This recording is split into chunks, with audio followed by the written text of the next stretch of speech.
आप सभी को रमेश आहूजा का सादर प्रणाम। आज पूरे देश में एक ही मुद्दा है, खेला होवे खेला होवे। मैं बंगाल इलेक्शन 2021 की बात कर रहा हूं कि 2 मई को कैसा खेला होने जा रहा है। एक तरफ सत्तारूढ़ पार्टी भारतीय जनता पार्टी, जो कि विश्व की सबसे बड़ी पार्टी है, धन बल सत्ता के बल पर येन करकेन परकेन साम दाम भेद सारे हथियारों के आधार पर, दूसरी तरफ ममता बनर्जी यानी ममता दीदी, जो कि घायल अवस्था में एक घायल शेरनी की तरह डटकर मुकाबला कर रही है। अब ये देखना यह है कि 2 मई को पराक्रम, हिम्मत या पावर, सत्ता, षड्यंत्र की जीत होती है। तो इसका देखने के लिए अब आज हम ममता बनर्जी यानी ममता दीदी की कुंडली का विश्लेषण करेंगे और देखेंगे कि क्या 2 मई को क्या ममता बनर्जी यानी ममता दीदी अपनी सत्ता को, अपने पद प्रतिष्ठा को बचाने में कामयाब होगी या नहीं। तो आइए चर्चा शुरू करते हैं।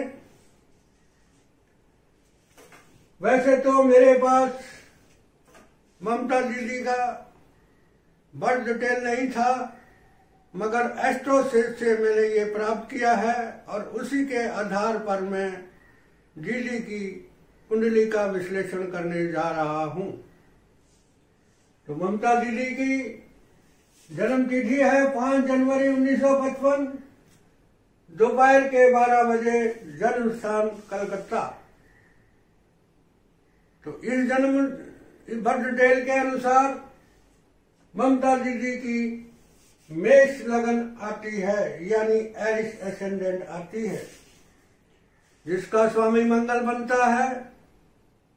मेष लगन के जातक बहुत अच्छे प्रबंधक होते हैं, यानी एडमिनिस्ट्रेटर होते हैं, चाहे वो फौज में हो, चाहे वो मिलिट्री में हो, चाहे पुलिस में हो, या किसी सरकारी उच्च पद पर हो। तो उनका प्रबंधन कौशल जो होता है, वो एडमिनिस्ट्रेटिव स्किल जो होती है, बड़ी उच्च कोटि की होती है, जिसका जो गुण ममता दीदी के अंदर है। और दूसरी बात यह है कि जन्म कुंडली के साथ साथ नवांश कुंडली भी मेष लगन की है, जो कि एक वर्गोत्तम कुंडली नवांश कुंडली बनती है। जब वर्गोत्तम कुंडली होती है तो ये कोई ऑर्डिनरी कुंडली नहीं होती, एक्स्ट्रा ऑर्डिनरी कुंडली होती है। यहां पर मंगल, जो कि इनके फर्स्ट और 8th का स्वामी लॉर्ड होकर 11th हाउस में ट्रांजिट कर रहा है, 11th हाउस में पोस्टेड है, सॉरी। तो ये 11th हाउस क्या होता है? पॉलिटिकल स्टेटस होता है। तो ममता दीदी ने अपने दम पर, अपनी रणनीति के कारण अपना पॉलिटिकल स्टेटस खड़ा है। संघर्ष करके मंगल संघर्ष करके दिलाता है, भिड़ के दिलाता है। तो अगर आप दीदी का इतिहास उठाए तो दीदी ने जो भी पाया है वो भिड़ के, लड़ के अपना पॉलिटिकल स्टेटस बनाया है। अब यहां पर बात करें, चंद्रमा उच्च राशि में बैठा हुआ है, शुक्र की दृष्टि है और मंगल की भी दृष्टि है। तो 2nd हाउस जो होता है वो वाणी होती है, भाषण कला होती है, स्पीच होती है। और चंद्रमा जो है वो 4th हाउस का लॉर्ड होकर यहाँ बैठा हुआ है, तो 4th हाउस पब्लिक का होता है। तो दीदी की स्पीच और ओजस्वी स्पीच के से पब्लिक उनके पीछे लग लेती है, उनकी जय जयकार करती है। जनता उनको उनकी स्पीच पर, उनकी वाणी पर, एक आवाज पर एक साथ खड़ी हो जाती है। अब बात करते हैं, केतु तीसरे हाउस में है। तीसरे हाउस में केतु बहुत अच्छा होता है और आदमी को पराक्रम देता है, व्यक्ति को पराक्रमी बनाता है। यहां से केतु की दृष्टि इस पर मंगल पर हुई थी तो अपने पराक्रम के द्वारा, अपनी हिम्मत के द्वारा, अपनी रणनीति के द्वारा दिल्ली ने अपना पॉलिटिकल स्टेटस खड़ा किया है। यहां पर ये सपोर्टर, उनके सपोर्टर भी उन पर जान देते हैं, उनके जो सबॉर्डिनेट है, उनके जो कार्यकर्ता है, वो भी दिल्ली पे एक आवाज पर जान देने को तैयार खड़े हैं। अब चौथा हाउस जो होता है ये पब्लिक का होता है। इसमें बृहस्पति उच्च का होके बैठा हुआ है। बृहस्पति का दिल्ली की कुंडली में बहुत बड़ा रोल है और चौथा स्थान पब्लिक का होता है। उसमें बृहस्पति जो है 2 हाउस का लॉर्ड है, 9th का और 12th का, मगर यहाँ पर 3 डिग्री पे होने का कारण 3rd का 9th का रिजल्ट दे रहा है। 9th क्या होता है? उच्च पद।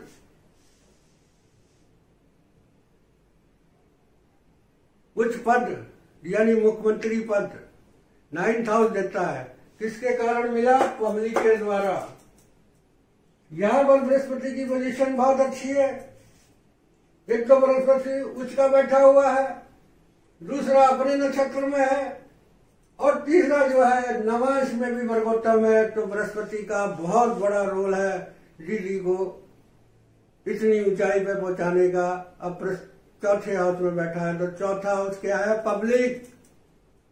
ये पब्लिक ही है जिसने दिल्ली को इतनी ऊंचाइयों पर बैठाया। उनका पराक्रम और पब्लिक, जनता उनके साथ है, उनका पराक्रम उनके साथ है। इस कारण वो ऊंचाइयों पर चलती चली गई। ये हंस महापुरुष नामक राजयोग बन रहा है। यह चंद्रमा भी उच्च राशि में है और यहां शनि जो है 7th हाउस में। ये भी सशस महापुरुष राजयोग बना रहा है। तो दिल्ली की कुंडली में 5 महापुरुष राजयोगों में से 2 महापुरुष राजयोग स्थित है। अब ये जो हाउस होता है पार्टनरशिप का होता है, अलायंस का होता है।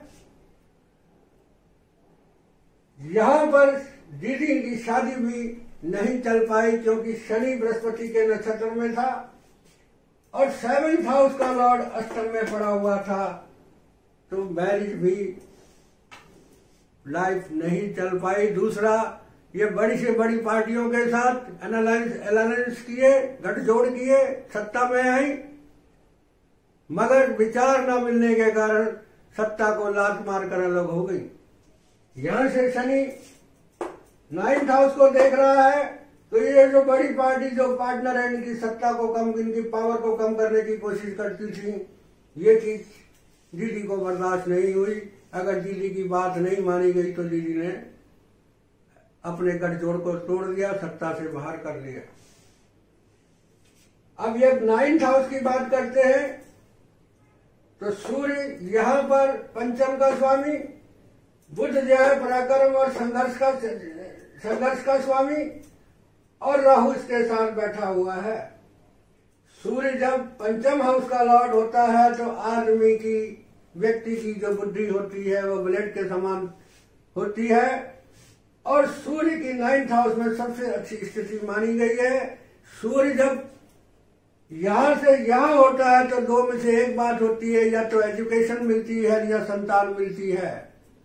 तो दिल्ली जो है वो हाईली क्वालिफाइड है मगर संतान का सुख उनको नहीं है। तो अपनी बुद्धि, अपने संघर्ष के कारण दिल्ली ने उच्च पद प्राप्त किया। अब बात करते हैं राजयोगों की। तो दिल्ली की कुंडली में 5 महापुरुष राजयोगों में से 2 तो राजयोग हैं। महापुरुष राजयोग, एक तो हंस महापुरुष राजयोग, दूसरा सशस महापुरुष राजयोग और शंख योग है जिसमें कि पंचमेश और छठेश की युति यदि एक दूसरे से केंद्र में हो तो ये शंख महापुरुष राजयोग शंख योग बनता है। अब शंख यहाँ पर पंचम का स्वामी सूर्य और सिक्स का स्वामी छठे हाउस का स्वामी बुध दोनों साथ बैठ के बुध आदित्य योग बना रहे हैं। तो दीदी ने अपने दिमाग और संघर्ष से रणनीति बनाकर उच्च पद को प्राप्त किया। अब यदि लगन से कोई शुभ ग्रह अष्टम में होता है तो ऐसा जातक राजकीय उच्च पद प्राप्त करता है। यहाँ पर अष्टम भाव में लगन से अष्टम भाव में शुक्र बैठा हुआ है और इसलिए लगन से शुभ भाव जो है शुक्र जो है शुभ ग्रह बैठा हुआ है, इसलिए ये राजयोग बन रहा है। सफल अमल कीर्ति योग,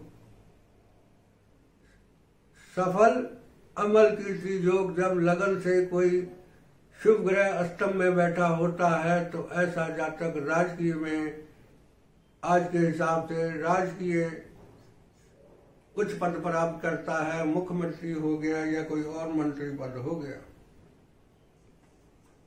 अब यदि शुक्र पर गुरु और चंद्र की दृष्टि होती है तो ये भी एक प्रकार का राजयोग है और ये भी उच्च पद प्राप्त कराता है।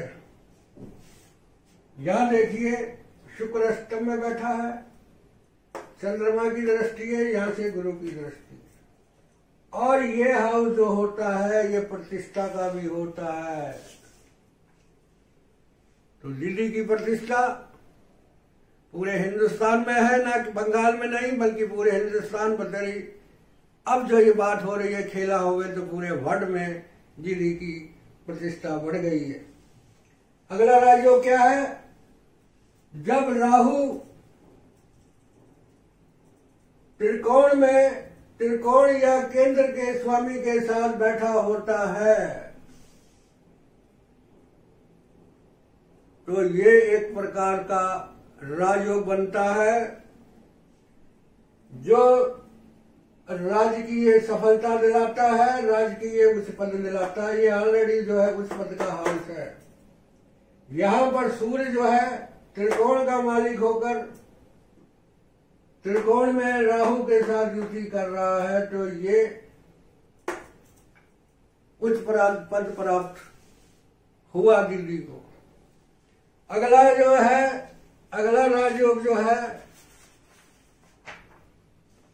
जब कोई शुभ ग्रह अपनी उच्च राशि में केंद्र में होता है तो राजकीय उच्च पद प्राप्त करता है। यहां पर गुरु जो है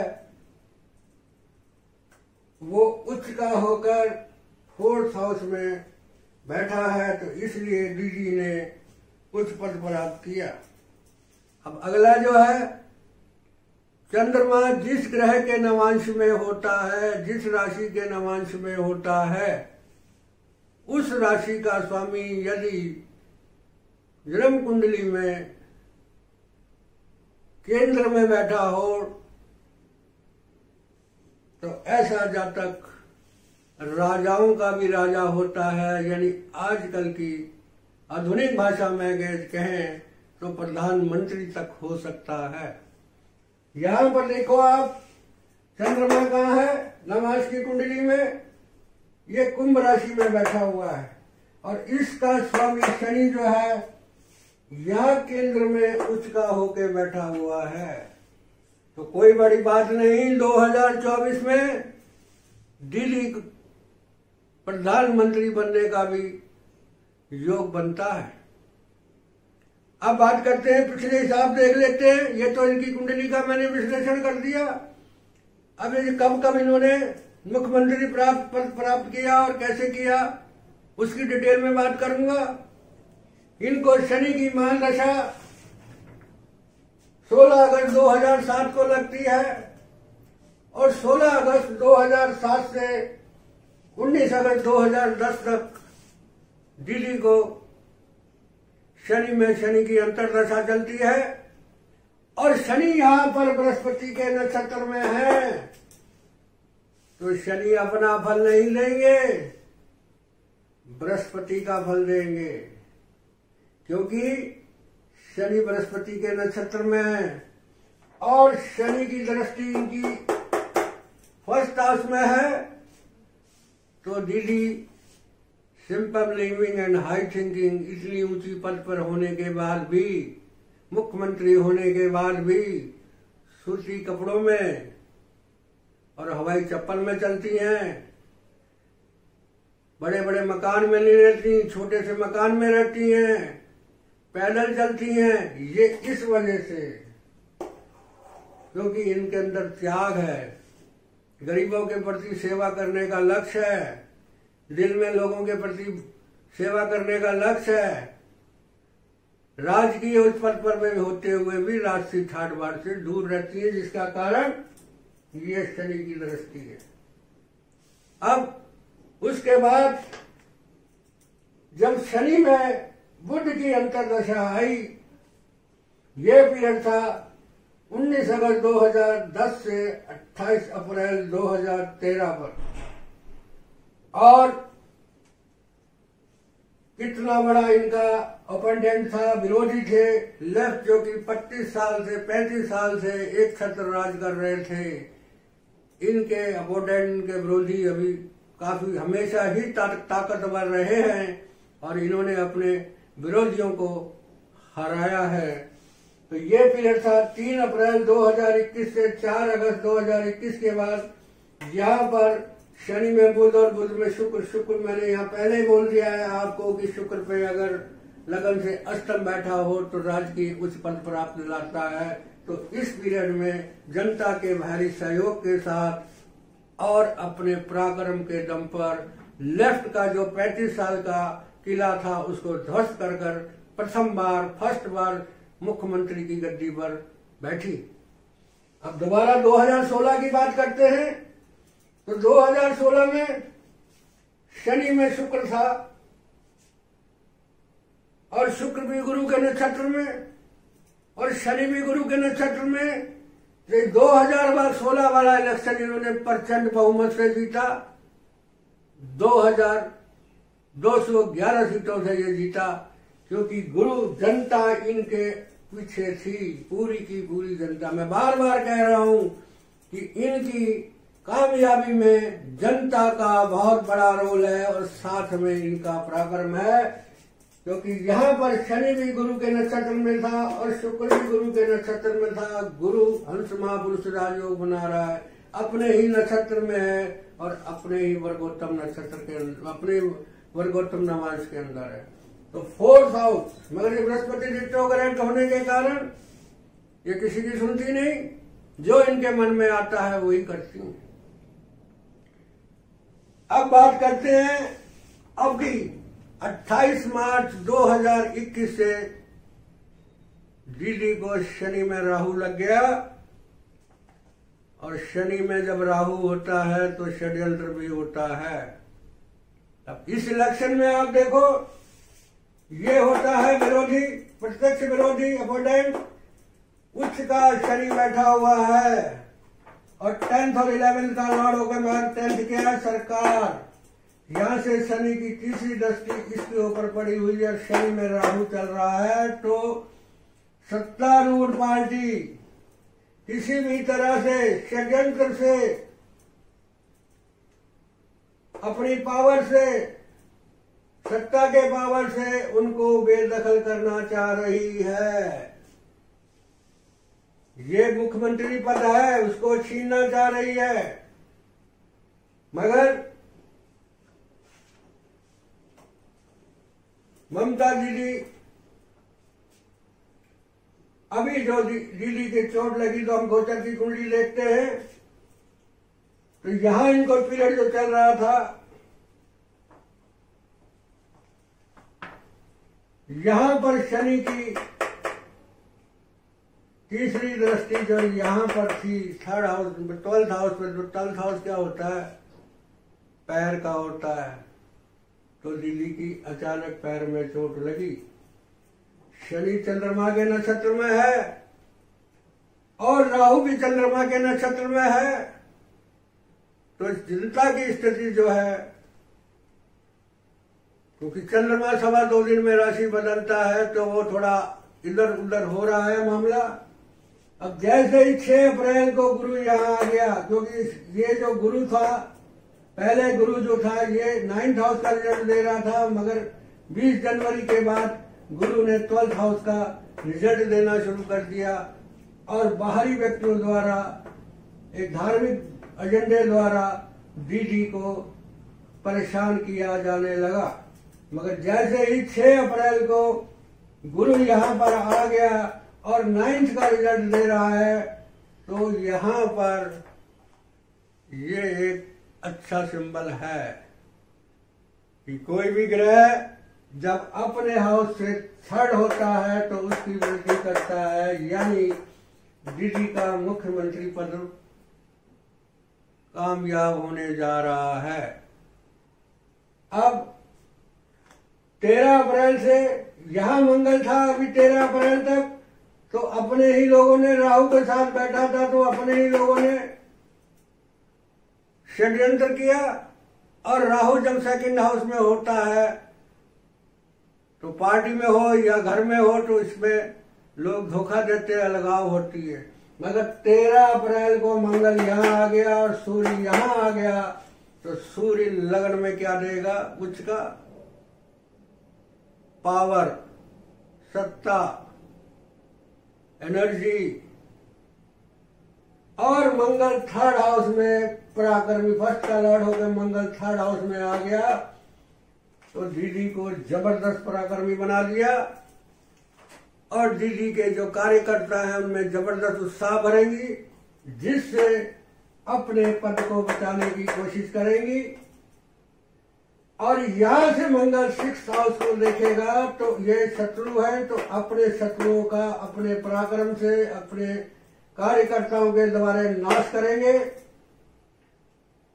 और जो भी गुप्त शत्रु थे, इनके ये गुप्त शत्रु होते हैं और ये उनकी पावर थी कि उनको कम करने की, आंकड़े की कोशिश कर रहे थे, उनका सत्यानाश करने जा रही हैं।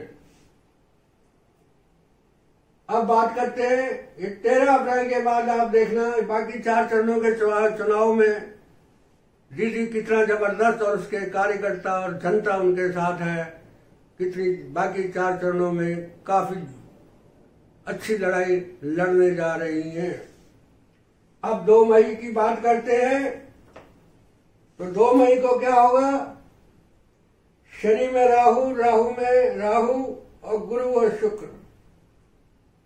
गुरु की पोजीशन बहुत अच्छी हो रही है। गुरु यहां पर शनि में भी गुरु के नक्षत्र में है, गुरु अपने नक्षत्र में है और शुक्र शनि के नक्षत्र में है।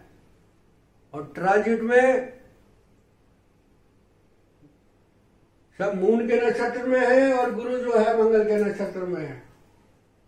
तो पद कैसे प्राप्त करेंगी, संघर्ष से। अपने पब्लिक इनके साथ होगी, इनके वर्कर इनको सपोर्ट करेंगे। अब देखना यह है कि लड़ाई में पराक्रम की जीत होती है, हिम्मत की जीत होती है,